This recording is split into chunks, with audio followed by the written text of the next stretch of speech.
If the airport feels harder on your body than the actual flight, you're not imagining it. Between the long walks, tiny app text, low phone battery, and gates that change right after you sit down, it's a lot, especially when you're also thinking about meds, mobility, and not missing boarding. So today I'm giving you 13 quick tips to make airports easier. Less standing, less stress, and fewer "why did I pay for that?" moments.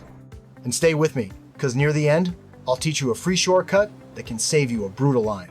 All right, let's make your next airport day feel lighter.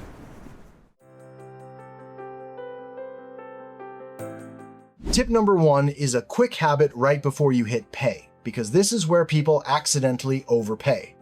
You don't need to change how you book. Keep using Google Flights, Expedia, whatever you like.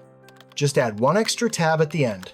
Open the AARP travel deals page, click the airline or hotel partner link, and check the total. If it's cheaper, book it there. If it's not, close the tab and book the way you were going to anyway. That's it. No stress, no guessing. And once you've saved money before the trip even starts, keep that same mindset, because inside the airport there are a few other places your energy and patience disappear.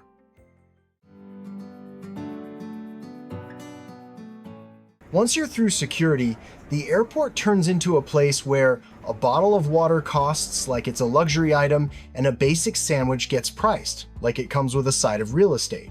If you're living on a fixed income, that stings.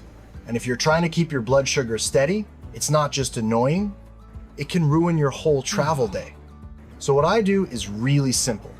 Before I leave the house, I pack a tiny snack trio. I bring one thing that actually keeps me full, something like a real sandwich, a handful of nuts, or a small protein snack that won't leave me hungry again in 20 minutes. Then I add something low salt, because airport food loves sodium. Think fruit, plain crackers, or unsalted snacks that won't make me feel puffy and thirsty. And finally, a delay saver, a quick bite I can eat in 2 minutes when the gate says boarding soon for the 4th time. Quick TSA reminder so your snacks don't get taken. Solid foods are usually fine, but anything spreadable or squishy like yogurt, peanut butter, or pate can get treated like a liquid, so keep those travel-sized or skip them. And bring an empty water bottle, fill it after security, and you just dodged the $6 water. And if you think airport food is expensive, wait until we talk about what happens with food on the plane. Ever land and think, why do I feel like I aged 5 years on that flight? Dry mouth, little headache, ankles, a bit puffy. Honestly, that's pretty common. It doesn't mean anything's wrong, it's just what dry cabin air and salty airplane food can do. Up in the air, your taste is dulled. So meals often lean saltier and sweeter just to taste normal. The combo can leave you thirsty and blah for the rest of the day, especially after a long haul. So I make it easy on myself. I lean on that low salt snack I packed, go easy on the saltiest parts of the meal, and drink water in small steady sips. And don't chug a whole bottle at once. You'll just be doing the bathroom shuffle when the seatbelt sign turns on. If you've got blood pressure, diabetes, kidney issues, or you take water pills, stick with whatever your doctor recommends for travel days. Speaking of what you bring with you, there's one airport charging habit people do constantly that's easy to fix. When your phone's at 9%, those free USB charging stations look tempting. I get it. The issue is, some USB ports can carry data, not just power, so you're connecting your phone to a device you don't control. I'm not trying to scare you, it's just one simple habit to protect your bank accounts and personal info. What works for me is pretty straightforward. If there's a regular wall outlet, I use my own charger and plug in there. If I don't want to hunt for outlets, I use a small power bank and keep moving. And if I ever have to use a public USB port, I'll only do it with a tiny USB data blocker. It lets power through but blocks the data connection. That's it. One routine, way less risk. All right, next. Airports are pushing everything toward do-it-yourself on a screen. And tip 5 is how to avoid getting stuck when the machines don't cooperate. Airlines keep pushing everyone toward kiosks and phone apps, And for a lot of older travelers, that's exhausting. It's not that you can't do it, it's that one wrong tap can snowball into a mess, and nobody wants to feel rushed or embarrassed in front of a line. What saves you headaches is getting help before you touch the screen. Look around the kiosk area for the roaming staff member with a tablet or airline jacket, flag them down, and ask for help first. Though some airlines do charge for certain types of in-person check-in, this keeps you from accidentally clicking into the wrong path. The key is timing. If you start tapping, get stuck, and then wave someone over, you've already created the messy situation. If you ask up front, you stay in control, and they can guide you through the clean, normal steps without you accidentally selecting something you didn't mean to. Once you're checked in, the stress monster will follow you. Wait for it.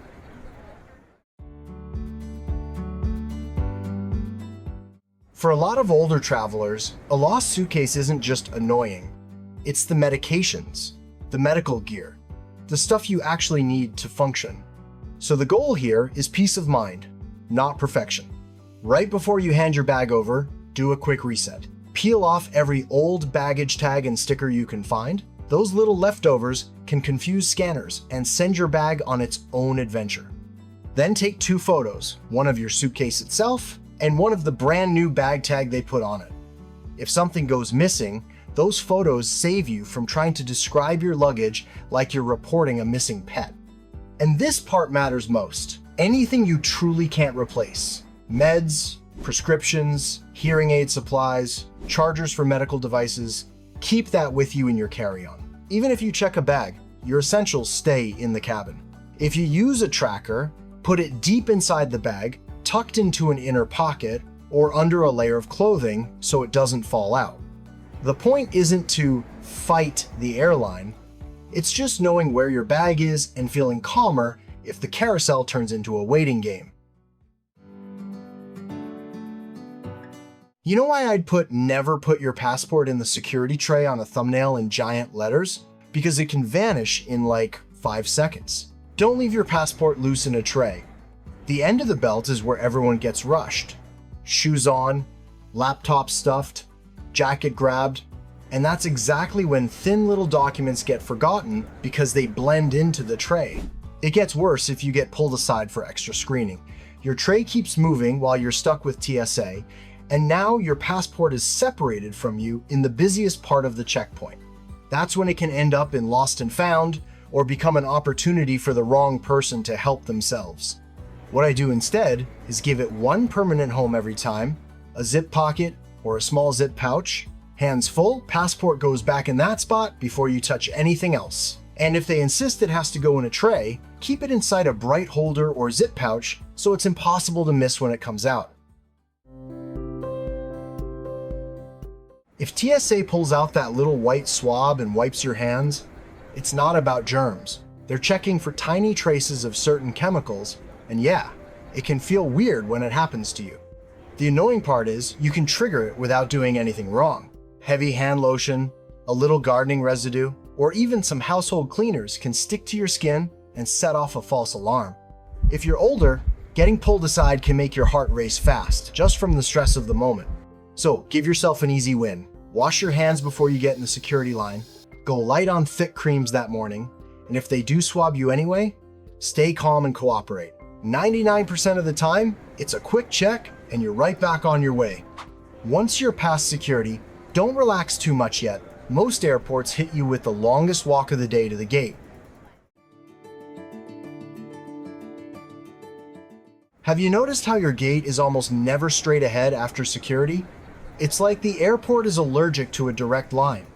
And if your knees aren't in the mood, those extra zigzags feel personal. Plus, they burn time, and time is what makes people panic walk.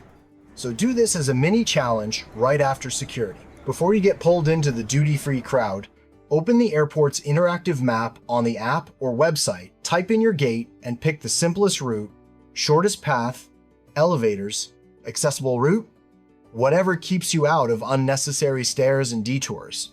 Big airports usually show a cleaner route if you actually select it. Then as you walk, keep your eyes up. The shops live at eye level, the truth lives overhead. Lock onto the all gate signs or your gate number and keep checking them, and you'll stay out of the shopping maze.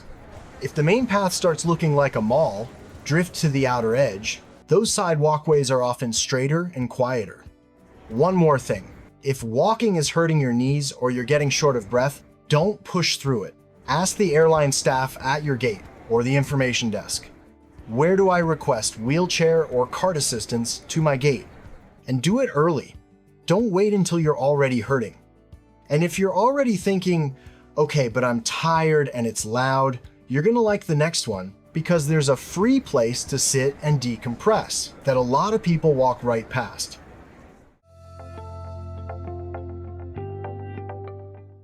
Airports in 2026 can feel like a non-stop wall of noise and bright screens. And for a lot of older travelers, that's not just annoying. It can make you dizzy, spike your stress, and drain your energy before you even board. Then think of this like a little treasure hunt. In a lot of big US airports, there are free quiet spaces called multi-faith rooms, meditation rooms, or sensory rooms. You'll often see a sign with a lotus, praying hands, or a simple chapel or meditation symbol. If you don't spot it, just ask at an information desk where the quiet room is, then head there and give yourself 10 or 15 minutes to reset. These rooms are usually calmer, dimmer, and away from the announcements and shopping pressure. You sit, breathe, let your nervous system unclench a bit, and you walk out feeling more human. That kind of reset can make the whole travel day easier on your blood pressure and your patience. Want an even stronger reset? There's a way to get a comfortable seat, a drink, and a clean restroom without needing a first-class ticket.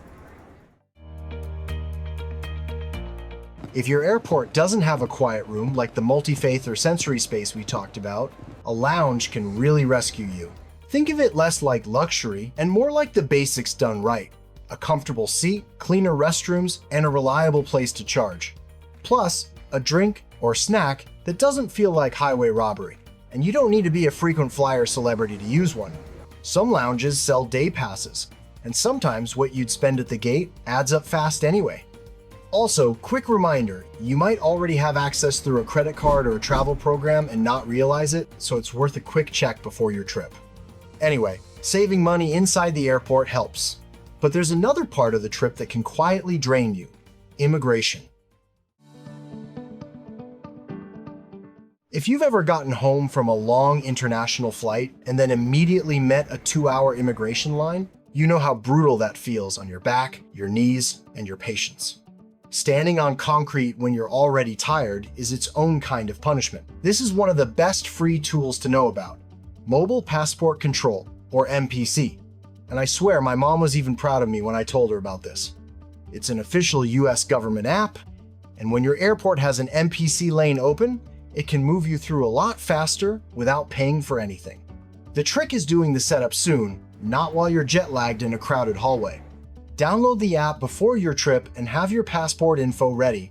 After you land, you submit your entry on your phone. Then, in the immigration hall, you simply look for the lane marked MPC. If you see that sign, take it.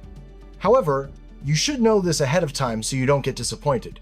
MPC isn't available at every airport, and the MPC lane isn't open all day every day.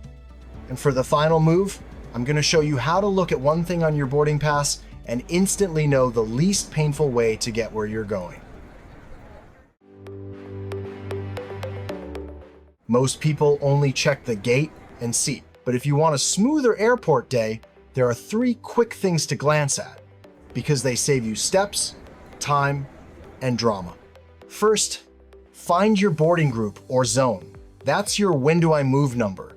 Show up too late and the overhead bins can be packed, and suddenly your carry-on gets gate checked. Second, scan your connection details, your next flight, terminal, or airline code. You're not decoding a puzzle. You're answering one question: am I staying close, or am I about to speed walk across the airport? Third, note your seat location. If your connection is tight, sitting closer to the front can buy you a few real minutes when everyone stands up at once. Then, your boarding pass isn't just a ticket, it's your cheat sheet for the least painful route through the airport. Flying in 2026 can feel like a place designed to wear you down. But once you know what to look for, you stop getting pushed around and you start running your own airport day. You've earned the right to travel with less stress and fewer gotcha moments. Now I want to hear your story. What's the airport trap that gets you the most? Overpriced water, the long walk that turns into a duty-free maze, or getting stuck at a kiosk when you just wanted a real person? Drop it in the comments. And if this helped, hit like and subscribe for more no-drama travel tips. Safe travels. I'll see you in the next video.